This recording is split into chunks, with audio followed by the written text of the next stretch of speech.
નમસ્કાર, જોહાર, જય આદિવાસી. લોકો પરેશાન છે આપણે જાણીએ છીએ, કારણ કે તંત્ર અને જે સરકાર ચાલે છે અને જે નાના લોકો પર જે નિયમો ઠોકવામાં આવે છે અને તમામ વસ્તુ ઓનલાઈનથી ક્યારેક નાના લોકોને ઘણી તકલીફ થાય છે. ઇલેક્શન ગયું, ઇલેક્શન સમયે અમે જ્યારે વોટિંગ માંગવા ગયા હતા ત્યારે ગામડાના તમામ લોકો શું કહીને બેઠા હશે, બસ શરમ આવે તેવી વાત કરતા હતા. લોકોને રહેવાના, ખાવાના, ગટરના ફાંફા છે, છતાં લોકો મંદિર માટે પૈસા માંગે છે. સાહેબ 50,000 રૂપિયા આપો તો તમને વોટ આપશું.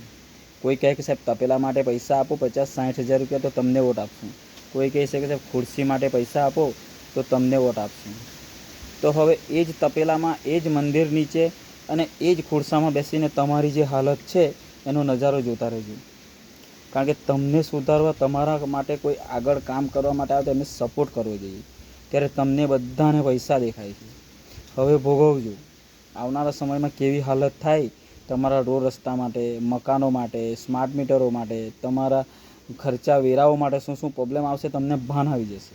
ત્યારે તમારી જે ખુરશીની માંગણી હતી, જે તપેલાની માંગણી હતી, જે મંદિર માટે જે માંગણી હતી, એ બધી જગ્યાએ જઈને બેસીને પુકારજો તો કામ થઈ જશે. શરમ કરો, શરમ કરો. ભણેલા ગણેલા થઈને સ્વાસ્થ્ય, આરોગ્ય અને ભણતરનું નથી જોતા. તમે તમારા બાળકોનું નથી વિચારતા. કેવી તમારી વિચારધારા છે, આ વિચારીને શરમ આવે. સુધરો, સુધરો. હવે પણ પરિસ્થિતિ બગડશે ત્યારે તમને ભાન પડશે.